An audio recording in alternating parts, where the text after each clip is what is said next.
Pardon, j'étais en train d'apprendre l'alphabet en m'amusant. Dans un livre, ma foi, totalement obsolète, puisqu'on est en 1973, et qui faisait partie des livres que j'ai utilisés, je crois, dans mon apprentissage de la lecture. En tout cas, il faisait partie de la bibliothèque. Il s'agissait d'apprendre l'alphabet en s'amusant. Regardez juste un tout petit peu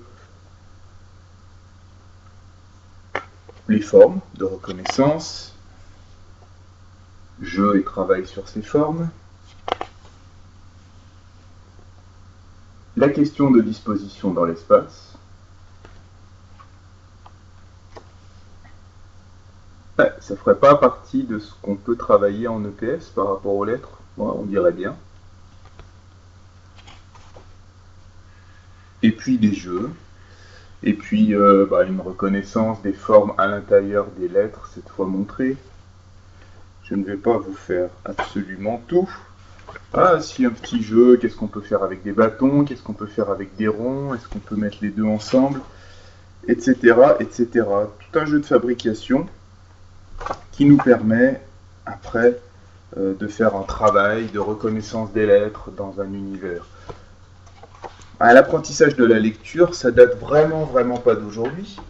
Et forcément, de nombreuses méthodes ont eu lieu. Après, il y a des millions de gens qui ont réussi à apprendre à lire, à écrire.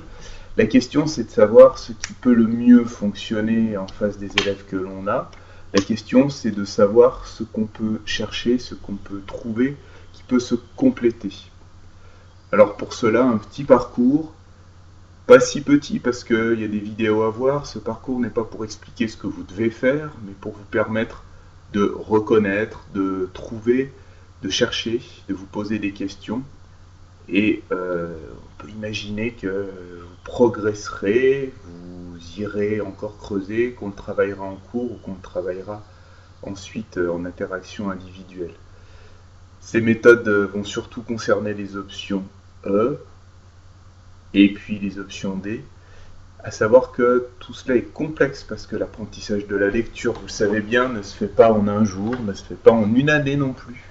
Et selon les handicaps, selon les élèves, selon les enfants, travailler une méthode tout seul pendant une année ne serait pas nécessairement pertinent. L'idée, c'est d'étendre le travail, c'est d'approfondir les éléments qui conviendraient à l'élève, mais après aussi aux élèves, à la classe. Et là, on se retrouve dans un choix nécessaire à l'intérieur d'un panel, ma foi, fort intéressant de méthodes. Quelques méthodes sont présentées seulement, les plus simples, les autres, vous les avez déjà travaillées en formation initiale.